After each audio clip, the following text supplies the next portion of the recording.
escribía Antonio Escotado allá por 1999 en Caos y Orden, a propósito de la física newtoniana clásica, este texto que les voy a leer a continuación. Si el clérigo había prometido ortodoxia, el científico promete exactitud. Y para ello no solo necesita reducir, como el geómetra griego, las condiciones de todo proceso. Necesita, además, una afinidad radical entre substancia pensante y substancia extensa. Es la misma cesura que hay entre el todopoderoso dueño y sus siervos, entre el soberano y súbditos, entre unas leyes fuerza y las masas sometidas por ellas. Masa e inercia son de hecho la misma cosa.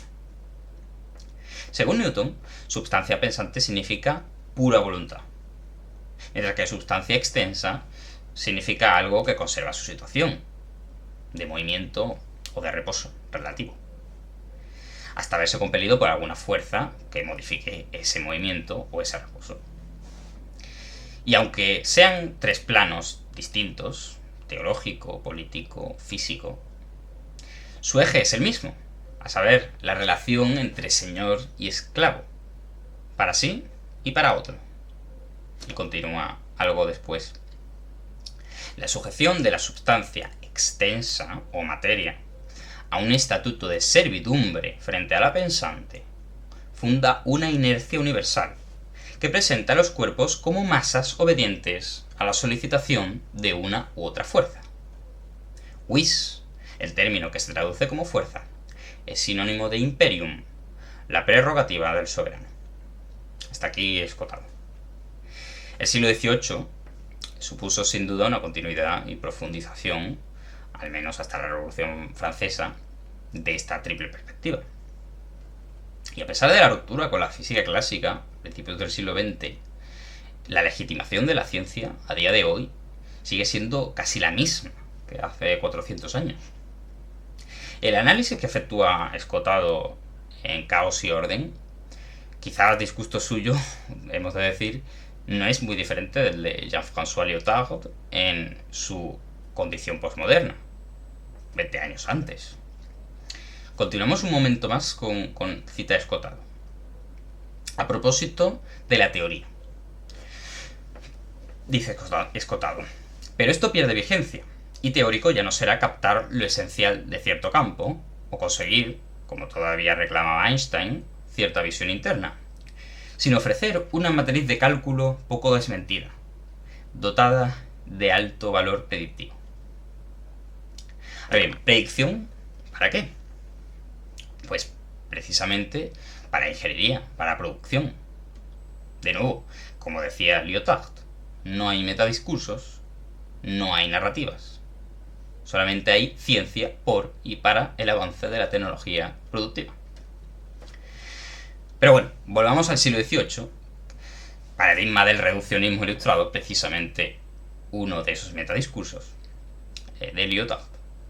Porque ante todo quiero vertebrar un discurso que conecte nuestra comprensión de la física, sobre todo clásica, con uno de los principales filósofos franceses de aquella época, a saber, Mendes-Vigan. La cuestión que vamos a analizar inicialmente es la causalidad, y la aproximación más inmediata la ofrece Hume en su Enquiry Concerning Human Understanding. Cito a Hume. Cuando miramos a los objetos externos alrededor de nosotros y consideramos la acción causal, nunca somos capaces, en primera instancia, de descubrir ningún poder o conexión necesaria, ninguna cualidad que una el efecto a la causa y haga que uno sea consecuencia infalible de la otra. Solo vemos que uno efectivamente sigue al otro. En fin, la típica posición escéptica de Hume. Continúa algo después. La mente no experimenta sentimiento o impresión ninguna interna con motivo de esta sucesión de objetos. En consecuencia, no hay en ningún caso, en ningún ejemplo particular de causa y efecto, nada que pueda sugerir la idea de poder o conexión necesaria. Hasta aquí Hume. Ahora bien, Mendes-Vigan, que es de aquí vamos a hablar sobre todo, critica a Hume considerando que lo que sí conocemos, el sentimiento primitivo, inmediato, es la causalidad en su forma, en tanto que sujetos nos relacionamos con el objeto. La res cogitans y res infinita, que Esgotado asocia a la política y la teología, por contraposición a la concepción física clásica de la res extensa como un conjunto de masas dispuestas a merced de las fuerzas que las aceleren, pueden situarse, sin embargo, en el ámbito de la psicología y de la metafísica, respectivamente, la res cogitans y la infinita. Y esto es lo que hace Mendevigan. Ante la percepción de nuestra propia voluntad, este es un paso más, llevar un paso más allá del voluntarismo de Descartes, nos hacemos conscientes de nuestra existencia. Es decir, no es pienso luego existo, sino, según nuestro filósofo, Mendevigan, yo actúo, yo quiero o pienso la acción, luego yo soy causa, luego yo existo. Existo realmente a título de causa o fuerza. Hasta aquí de nuevo Mendevigan.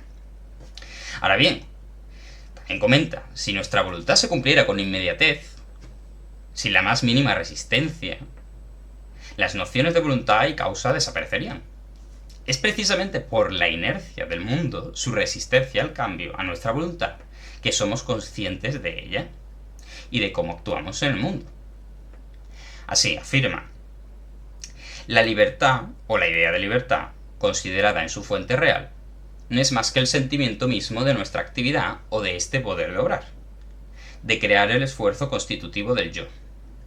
La necesidad es el sentimiento de nuestra pasividad, y no es un sentimiento primitivo o inmediato, ya que para sentirse o reconocerse pasivo es necesariamente primeramente haber tenido conciencia del propio poder. O sea, la idea de que la idea de libertad, precisamente, surge ante la resistencia del mundo a nuestra voluntad. Esta resistencia de la res extensa, que incluye por supuesto el cuerpo, es la propia de las masas newtonianas. La existencia de la aceleración es solo y porque existe la masa. Me explico. La masa es la medida de la oposición a la aceleración. En un mundo en que no hubiera aceleración, no habría intercambio de momento lineal, y por tanto la noción de masa inercial carecería de sentido. Recíprocamente, la inexistencia de masa, como le sucede a los luxones, partículas sin masa, implica la presencia de una velocidad constante, según las transformaciones de Lorentz, que es la de la luz, teoría de la relatividad especial. Si bien hay que matizar que la dirección de esa velocidad, aunque no en módulos, sí puede cambiar en virtud de la teoría de la relatividad general, que eso ya es otra historia, porque los luxones también tienen masa relativista, pero bueno, no es el punto. Sí pueden cambiar de dirección, ¿no? En torno a esto, pues también tengo una entrada en mi blog, Samsara 5, en el que discuto un poco más literariamente esto de las masas, la velocidad y la aceleración. Es un tema que siempre me inquietó. La cuestión que nos interesa ahora de todas formas es que el análogo físico de la voluntad, del esfuerzo, de la fuerza activa, indisociable de la resistencia, según Mendevigan, a dicho principio activo, es la aceleración. Es decir, el análogo de nuestra voluntad en la res extensa es la aceleración, indisociable del concepto de masa inercial, es decir, indisociable del concepto de resistencia desde el punto de vista del sujeto. Ahora, lo primero conocido es esa voluntad-resistencia, y justamente en contraposición a la actividad, a la aceleración, se erige a posteriori la sensación de pasividad de la res extensa por contraposición a la actividad del sujeto. El objeto, pasivo, regido como las masas, es el conjugado inmediato de la libertad, la aceleración.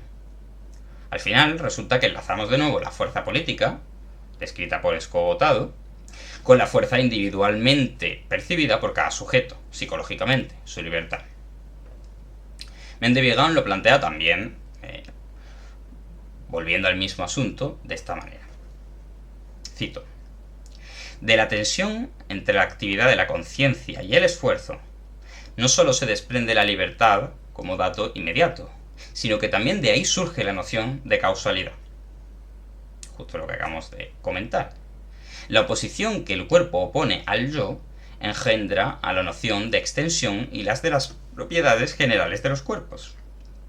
Y la idea de sustancia surge a partir de la permanencia del propio yo a través de sus estados cambiantes de conciencia. Y he aquí otra cuestión importante del pensamiento de Mendelssohn. A caballo, como sabemos, entre Descartes y el idealismo kantiano y alemán en general. No solo la idea de causalidad se erige a partir de nuestra percepción interna de la voluntad y de su desenvolvimiento en el mundo al que se resiste, la resistencia, sino que la categoría de permanencia, de sustancia, desde un punto de vista filosófico, también surge a partir de un enfoque subjetivo, psicológico. El yo, la idea de yo genera la sustancia y no la idea de sustancia se objetiviza en el yo. Es justo lo opuesto de lo que ocurre en el budismo. Y aquí justo a donde quería llegar, a parar. Un momento en el que a mí me resulta natural confrontar esta tesis con la psicología budista, un complemento de especial interés. Entonces, estas disquisiciones en torno a la relación entre yo y causalidad, que en el budismo sería ego y karma, además del otro tema latente a lo largo de mi discurso, que ha sido la permanencia frente al cambio como fundamento de las ciencias físicas, la inercia de las masas, la resistencia de la res extensa, que tiene mucho de lo que debatir, por supuesto, con el budismo, para el cual todo es cambio y no hay nada permanente. Si bien esto ya será en un próximo vídeo. Así que de momento, si no hay ninguna resistencia infinita que se oponga a mi voluntad, lo dejaremos para entonces.